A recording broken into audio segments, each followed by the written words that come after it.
বৈচিত্র্যময় এই সমাজে রয়েছে বহু চরিত্রের মানুষ। দৈনন্দিন জীবনে এসব মানুষ নানা কর্মকাণ্ডের সঙ্গে জড়িত, যেখানে অনেক মানুষই কোনো না কোনো মিথ্যা বলে যাচ্ছে। মিথ্যে বলার এই প্রবণতা এক প্রকারের ব্যাধিও বটে। অথচ কেউ কেউ এত সহজে মিথ্যা বলেন যে ধরাই যায় না, কিন্তু ওই ব্যক্তির হাবভাব, মুখভঙ্গি লক্ষ্য করলেই বোঝা যাবে ওই ব্যক্তি মিথ্যা কথা বলছেন। মিথ্যাবাদী ধরার সহজ কিছু কৌশল জানানো হলো। 1. যারা মিথ্যা কথা বলে তারা আপনার চোখে চোখ রেখে কথা বলবে না, অথবা অতি মাত্রায় আপনার চোখে চোখ রেখে কথা বলবে। যখন কেউ মিথ্যা কথা বলে তখন তিনি ভাবেন তাকে পরখ করছে, তাই নিজেকে বাঁচাতে মাটির দিকে তাকিয়ে থাকেন কিংবা এদিক ওদিক চোখ ফেরান। আবার কোনো কোনো মিথ্যুক মিথ্যা বলার সময় অনবরত চোখের দিকে তাকিয়ে কথা বলেন, কারণ তারা মনে করেন চোখে চোখ রেখে কথা বললে আপনি তার কথা বিশ্বাস করবেন। 2. মিথ্যাবাদীরা খুব একটা সংকোচ বোধ করেন না, যেমন ওই মেয়েটির সঙ্গে আমার কোনো সম্পর্ক নেই। কোনো মিথ্যাবাদী এমন মন্তব্য করে নিজের কথা স্পষ্ট করার চেষ্টা করেন, কিন্তু এই মন্তব্যের বিশ্বাসযোগ্যতা এর ফলে অনেকাংশে কমে যায়।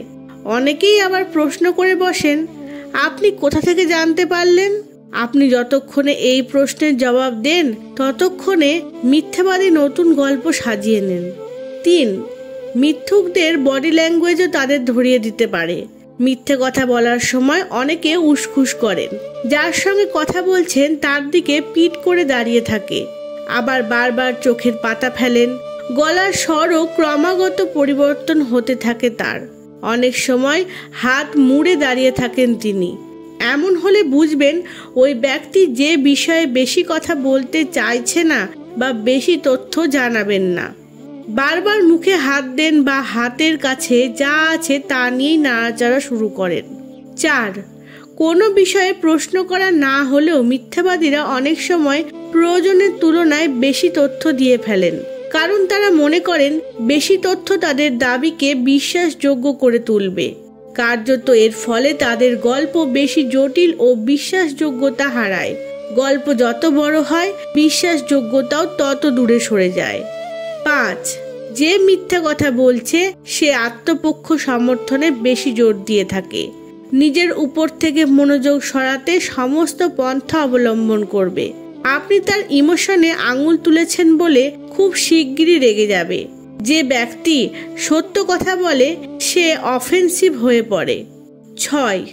যারা মিথ্যা বলেন তারা তুচ্ছ বিষয়কেও সাজিয়ে গুছিয়ে উপস্থাপন করেন, কিন্তু বহু গুরুত্বপূর্ণ তথ্য লুকিয়ে ফেলেন। তথ্য অতিরঞ্জিত করাকে মিথ্যাবাদীরা নিরাপদ মনে করেন, কিন্তু শ্রোতা বিষয়টি বুঝতে পারেন। এক্ষেত্রে শ্রোতা সমস্ত তথ্য মনে রাখেন এবং পরে প্রশ্ন করেন। সত্য হলে আগের ও পরের মন্তব্যে কোনো তফাৎ থাকে না। 7. চোখের মুভমেন্ট ডিরেকশন লক্ষ্য রাখুন।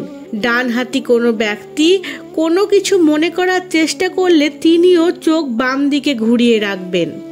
বাঁ হাতি লোকেরা এর বিপরীত দিকে করেন। মিথ্যে কথা বলার সময় অনেকেই বারবার চোখের পাতা ফেলেন বা চোখ কচলান। বারবার চোখে হাত দিলেও আঁচ করা যায় ব্যক্তি মিথ্যে কথা বলছেন। 8. মিথ্যে কথা বলার সময় অনেকেই অতিরিক্ত ঘামেন। আবার অনেক ব্যক্তি আছেন যারা নার্ভাস বা লজ্জাবোধ করলে ঘামতে শুরু করেন। এই ধরনের ব্যক্তিকে আবার মিথ্যাবাদী বলবেন না, কিন্তু কেউ যদি কথা বলার সময় ঘামতে থাকেন এবং সঙ্গে সঙ্গে কেঁপে ওঠেন ও কষ্ট করে ঢোক গিলতে থাকেন, তাহলে বুঝবেন অবশ্যই তিনি মিথ্যে কথা বলছেন। 9. মিথ্যাবাদীর মাইক্রো এক্সপ্রেশন লক্ষ্য রাখুন। কথার শুরুতে হাসি মুখ থাকলেও সে হাসি বেশিক্ষণ স্থায়ী হবে না। অবচেতন মনে অনেকেই এই মাইক্রো এক্সপ্রেশন লক্ষ্য করে থাকেন। তারা বুঝতে পারে মিথ্যা বলছে, কারণ যারা মিথ্যা বলছে তাদের মাইক্রো এক্সপ্রেশন মন দিয়ে লক্ষ্য করছেন তারা। 10. মিথ্যাবাদীকে একই গল্প দ্বিতীয়বার বলতে বলুন। দেখবেন ওই ব্যক্তি যদি মিথ্যে বলার জন্য গল্প বানিয়ে থাকেন, তাহলে প্রথমবার যা বলেছেন তার সঙ্গে পরের বারের গল্পের কোনো মিল থাকবে না। আজ এই পর্যন্তই। ধন্যবাদ।